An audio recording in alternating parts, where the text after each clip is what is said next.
চান্ডিল লেকের চারিদিকের পরিবেশ একেবারে স্বর্গীয় পরিবেশ। এই হচ্ছে সেই ডিমনা লেক। অপূর্ব সুন্দর, মানে এই সৌন্দর্যকে ভাষায় প্রকাশ করার মতো ভাষা আমার কাছে নেই। অনেক তো হলো বলুন, আর কতদিন এরকম মন খারাপ করে বসে থাকবেন বাড়িতে?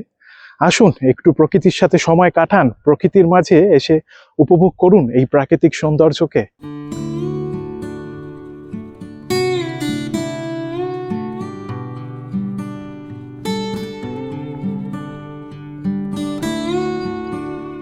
চলে এসেছি হাওড়া রেলওয়ে স্টেশনে।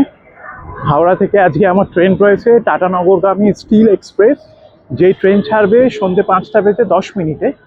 এখন ঘড়িতে বাজে 4:35-40 মতো, এখনো হাতে খানিকটা সময় আছে। তো হাওড়ায় 17 নম্বর প্ল্যাটফর্মে এই ট্রেন দেবে। এখন যাচ্ছি হচ্ছে প্ল্যাটফর্মের দিকে।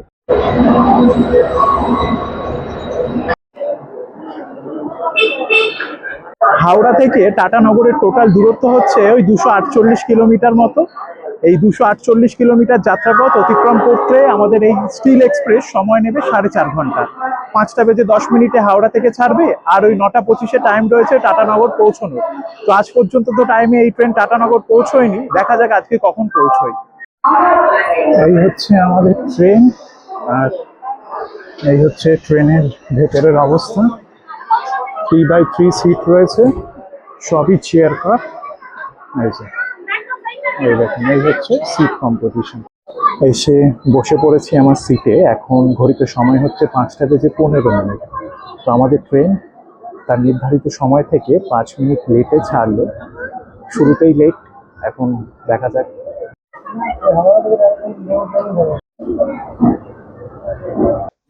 এরপর আমাদের ট্রেন ছেড়ে দিল একেবারে নিজের গন্তব্যের উদ্দেশ্যে। ট্রেনের সম্পূর্ণ ভাড়ার তালিকা আমি স্ক্রিনে দিয়ে দিলাম, আপনারা একবার দেখে নেবেন।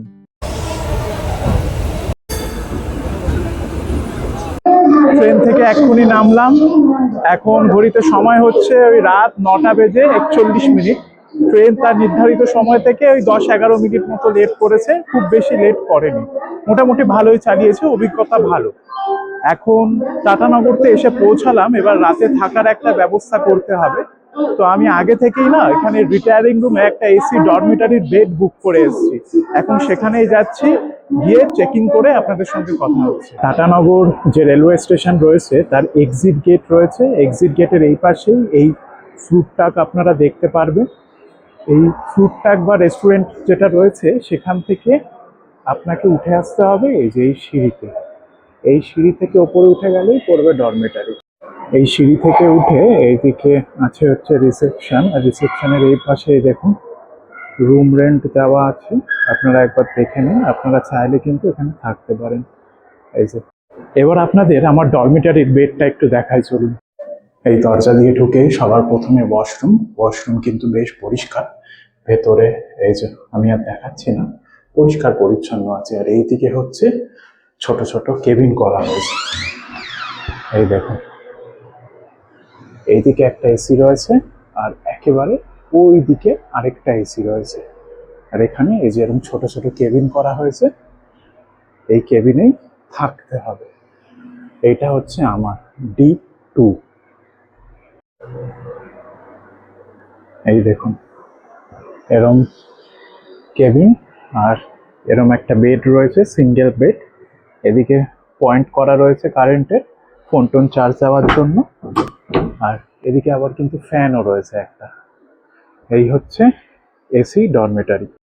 এখন চলে এসেছি স্টেশনের বাইরের দিকে, সেখানে একটা ছোট্ট বাজার রয়েছে, সেইখানেরই একটা দোকান থেকে রাতের খাবার খাবো। এই দেখুন, এটা হচ্ছে ফিশ থালি, দুটো মাছ, ভাত, আলু ভাজা, আচার, সব দিয়ে নিচ্ছে 80 টাকা। খাওয়া দাওয়া হয়ে গেছে, খাওয়া দাওয়া মোটামুটি ভালোই ছিল, খারাপ না। 80 টাকায় মাছ ভাত আর কি দেবে বলুন। আর 20 টাকা দিয়ে আমি এক্সট্রা ভাত নিয়েছিলাম পরে, তো 100 টাকায় পেট মোটামুটি ভরে গেছে। এখন আমি ফিরে যাচ্ছি আবার আমার রিটায়ারিং রুমে, ওখানে গিয়ে রেস্ট নেব, ঘুমাবো। আবার আপনাদের সঙ্গে দেখা হচ্ছে কাল সকালে। Good morning from Tatanagar railway station. এক্ষুনি সবে স্টেশনের বাইরে আসলাম। এখন ঘড়িতে সময় হচ্ছে সকাল 7:30। তো এখন আমার কাজ হচ্ছে একটা অটো ঠিক করা। অটো ঠিক করে যে সাইট সিনগুলো আছে এখানে টাটানগরের সুন্দর সুন্দর সব জায়গা, সেগুলো আমি দেখবো, তার সাথে আপনাদেরও ঘুরিয়ে দেখাবো। স্টেশনের বাইরে থেকে এখন একটা অটো নিয়ে নিলাম। অটো ভাড়ার ডিটেলস আমি স্ক্রিনে দিয়ে দিলাম, আপনারা একবার দেখে নেবেন। আমি তো একাই রয়েছি, কিন্তু এই অটোতে মোটামুটি 7-8 জন যেতে পারবেন আপনারা। যদি 7-8 জন আসেন, ভালো করে এই একটা অটো নিয়ে সমস্ত জায়গা ঘুরে দেখতে পারবেন। অটো নিয়ে আমরা এখন রওনা দিচ্ছি আজকে আমাদের প্রথম গন্তব্য চান্ডিল ড্যামের উদ্দেশ্যে। টাটানগর রেলওয়ে স্টেশন থেকে এই চান্ডিল ড্যামের দূরত্ব প্রায় 50 কিলোমিটার। যেতে সময় লাগবে 1 ঘন্টার খানিকটা বেশি। চলে আসলাম আমরা আমাদের আজকের প্রথম স্পট, সেটা হচ্ছে চান্ডিল ড্যামে। টাটানগর স্টেশন থেকে কিন্তু বেশ খানিকটা দূরে, প্রায় 1 ঘন্টা 10-15 মিনিট মতো সময় লাগলো। আর আজকে এখানে হালকা বৃষ্টি হয়েছে, চারিদিকের পরিবেশ এখন খুবই সুন্দর। এখন যাচ্ছি ড্যামের যে বোটিং পয়েন্টটা রয়েছে সেইখানটা।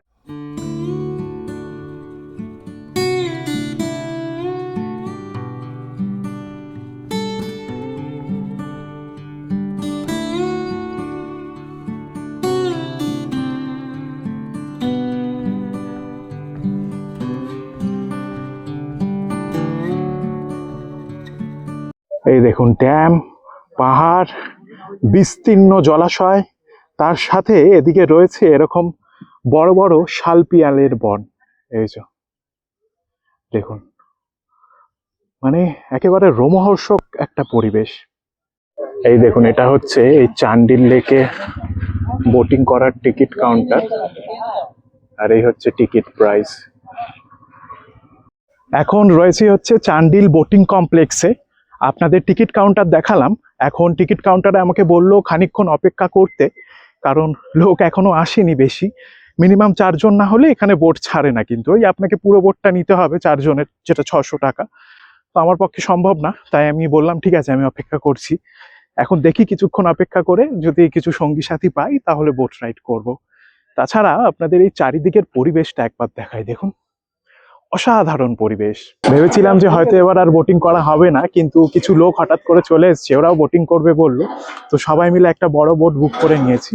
এই হচ্ছে টিকিট, টিকিট প্রাইস হচ্ছে 150 টাকা। তো চলুন আর লেট করব না, বোটের দিকে যাই। এই দেখুন, এটাই হচ্ছে বোটিং পয়েন্ট চান্ডিল ড্যামের, আর ওই হচ্ছে আমাদের বোট ওইদিকে আসছে। এই যে এইটাই আমাদের বোট। আজকে বোটে উঠে বসে পড়েছি। বোটে ওঠার আগেই কিন্তু সবাইকে লাইফ জ্যাকেট দিয়ে দিল, এটা কিন্তু এখানে পরা বাধ্যতামূলক।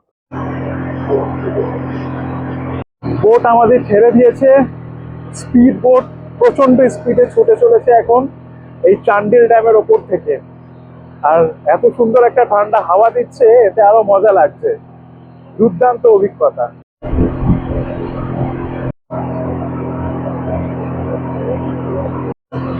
স্পিড বোট আমি অনেক জায়গাতেই চড়েছি, তবে কিছু জায়গার স্পিড বোট কিন্তু খুব মারাত্মক ভাবে চালায়। এখানে ওরকম কোনো ব্যাপার নেই, এখানে খুবই স্মুথ ভাবে চলছে।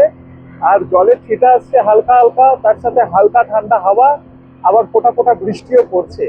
আর এই নির্জন চান্ডিল ড্যামের মধ্যে, চান্ডিল ড্যাম সংলগ্ন যে লেক রয়েছে, সেই লেকের বুক ছিঁড়ে ছুটে চলেছি আমরা। বোটে উঠে মোটামুটি ওই 5-7 মিনিট মতো ঘোরালো, বেশি ঘোরায়নি, ওই 5 মিনিট মতো আমাদের বোটটা এই লেকটায় ঘোরালো। এখন আবার আমরা চলে এসেছি যে ঘাট থেকে বোটে উঠেছিলাম সেখানে।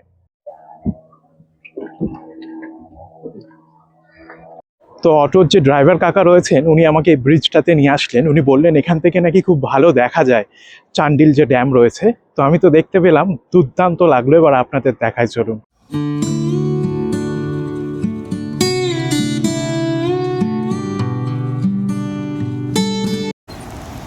এখানে যেখান দিয়ে জল বেয়ে বেয়ে আসছে, রাস্তাটা লক্ষ্য করুন, কি সুন্দর, মানে পাথর চারিদিকে, আবার ঘাস ঠাসও হয়ে রয়েছে, আর মাঝখান দিয়ে জলের ধারা বয়ে চলেছে। ওই দেখুন কাকা আবার ওখানে কি কাজ করছে, ওই ডালপালা সরিয়ে।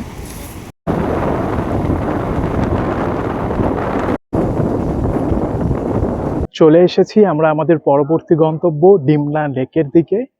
একদম লেকের সামনেই অটো দাঁড়ালো, আর এই লেকের চারিপাশের পারিপার্শ্বিক পরিবেশ খুবই সুন্দর, শুধু সবুজের ঘনঘটা, অনেকটা আমাদের জঙ্গলমহলের কথা মনে করিয়ে দেয়। এই দেখুন, এই যে বড় বাঁধের মতো জায়গাটা দেখছেন, এর পিছনেই হচ্ছে ডিমনা লেক। আর এইদিকে যদি আসি, এইদিকে কিন্তু ড্যাম রয়েছে, যেটা বর্তমানে বন্ধই রয়েছে, জল টল ছাড়া হয়নি আর কি। এই দেখুন, এই গেটগুলো থেকেই জল ছাড়বে যখন বৃষ্টিতে লেকের জল বেড়ে যাবে। ডিমনা লেকে আসার যে রাস্তাটা, সেটা কিন্তু অসম্ভব সুন্দর, মানে প্রকৃতি দেখে মন ভরে যাচ্ছে একেবারে।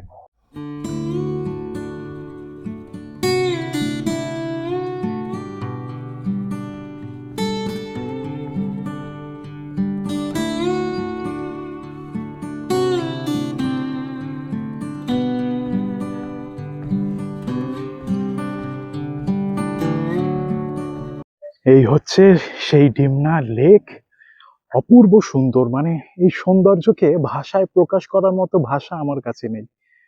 চারিদিকে জল দেখুন, একেবারে পরিশ্রুত জল, আর একদম শান্ত, জলে কোনো ঢেউ ফেউ কিচ্ছু নেই, আর একদম চকচক করছে জল একেবারে।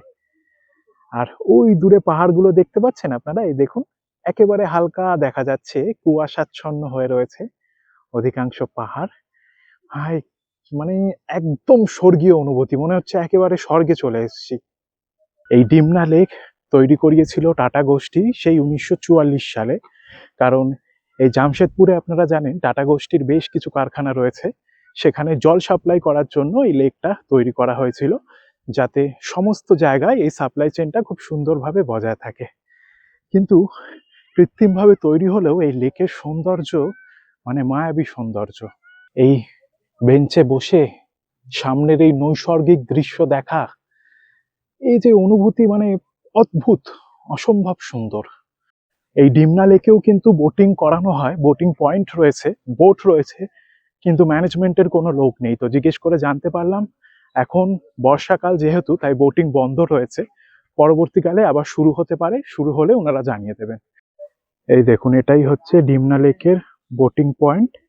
এখানে বোট রয়েছে, কিন্তু বোট চালানোর লোক নেই।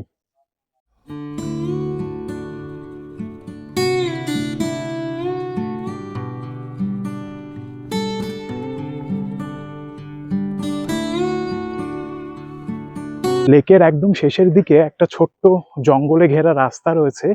এই রাস্তায় কিন্তু হাঁটতে বেশ ভালোই লাগছে, চারিদিকের প্রাকৃতিক পরিবেশ খুবই সুন্দর, মনে হচ্ছে যেন একেবারে জঙ্গলের মধ্যে দিয়ে হেঁটে চলেছি। লোকজন খুব একটা নেই, তাই আরো বেশি ভালো লাগছে।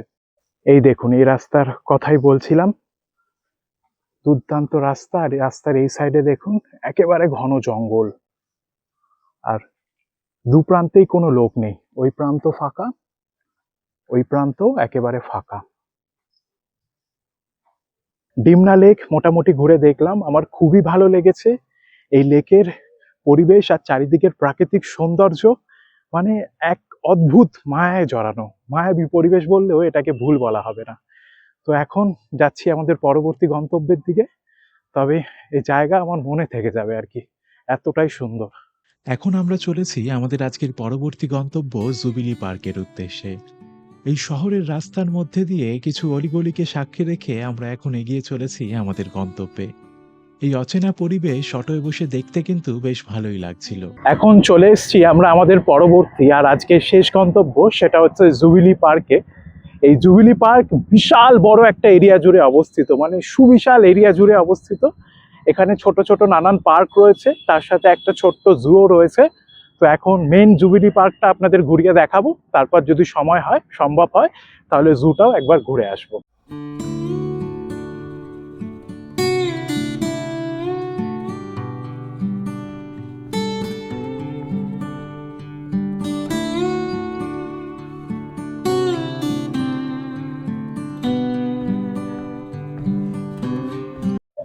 এখানে একটা স্ট্যাচু দেখতে পাচ্ছি, এটা কিসের স্ট্যাচু বোঝা যাচ্ছে না, অনেকটা ডিএনএ এর মতো নাকি, সামনে গিয়ে দেখি। এই দেখুন, এটাই হচ্ছে স্ট্যাচুর মতো। এটা কি আমি বুঝতে পারছি না, আমি হিন্দি পড়তে পারি না, হিন্দিতে লিখে রেখেছে, বোঝা যাচ্ছে না ঠিক কি। এই দেখুন, এখানে একটা ঝর্ণা রয়েছে, কি সুন্দর ঝর্ণাটা। আর এই ঝর্ণা চালানোর জন্য যে বিদ্যুৎ প্রয়োজন হয়, সেটা মনে হচ্ছে এই সোলার থেকেই পাওয়া যায়। খুবই সুন্দর। এই যে চারিদিকের এই ঝাউ গাছগুলো দেখে মনে হচ্ছে যেন পাহাড়ে চলে এসেছি, প্রচুর ঝাউ গাছ। এই দেখুন, এইদিকে রয়েছে, পিছনেও রয়েছে প্রচুর ঝাউ গাছ। এই জুবিলি পার্কে জামশেদজি টাটার একটা মূর্তি রয়েছে। তার স্মৃতিতে এই মূর্তি নির্মাণ করা হয়েছিল বেশ কয়েক বছর আগে। এখন যাচ্ছে ওই মূর্তিটা দেখতে, আপনাদেরও দেখাবো, চলুন।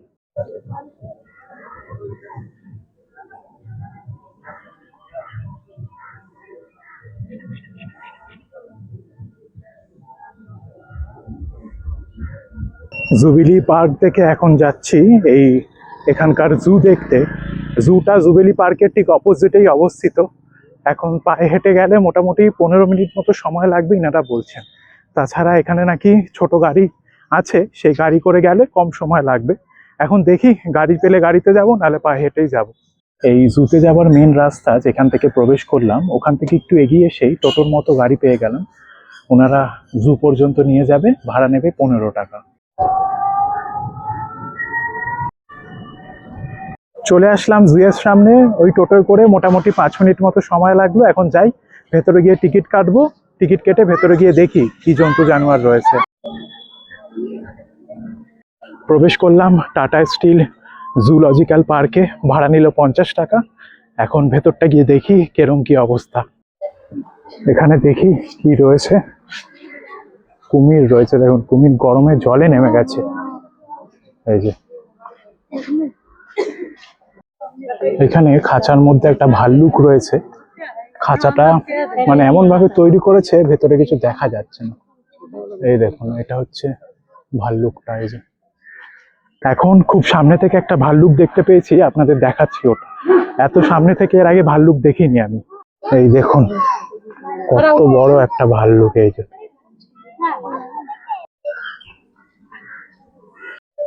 এইদিকে রয়েছে হচ্ছে উট পাখি। উট পাখিগুলো বেশ বড়, আর সামনে থেকেই দেখা যাচ্ছে। এই যে বাইরে রয়েছে, এই দেখুন এই একটা উট পাখি, আর এইদিকে এই আরেকটা উট পাখি। এই দেখুন এদিকে আছে হচ্ছে ময়ূর। এই যে পালাচ্ছে পালাচ্ছে, ভারতীয় ময়ূর। এইদিকে ছোট ছোট হরিণ রয়েছে, একদম ছোট্ট ছোট্ট হরিণ, বাচ্চা হরিণ।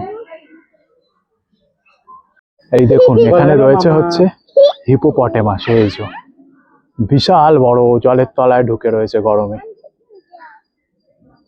এখন যাচ্ছি এই চিড়িয়াখানার মূল আকর্ষণ, এখানকার লেপার্ড দেখতে।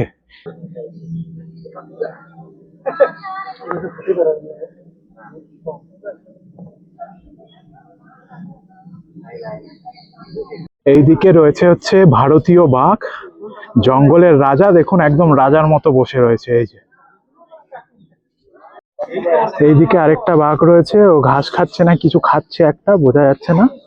এই দেখুন বাঘগুলোর কন্ডিশন কিন্তু খুবই ভালো, মানে খুব যত্ন করা হয়, দেখে বোঝা যাচ্ছে।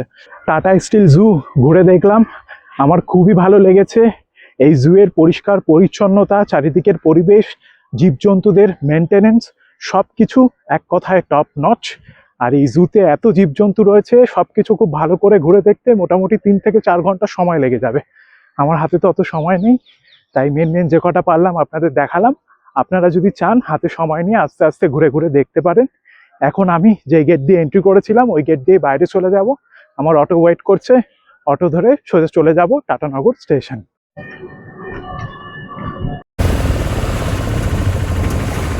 নেমে পড়লাম এইমাত্র অটো থেকে, আর নেমেই চলে আসলাম একেবারে স্টেশনের সামনে। আজকের ভ্রমণের অভিজ্ঞতা এক কথায় অসাধারণ। আর অটো সম্পর্কে যদি বলি, আপনারা যদি চান অটো নিয়ে ঘুরতে পারেন, সেরকম কোনো অসুবিধা হবে না।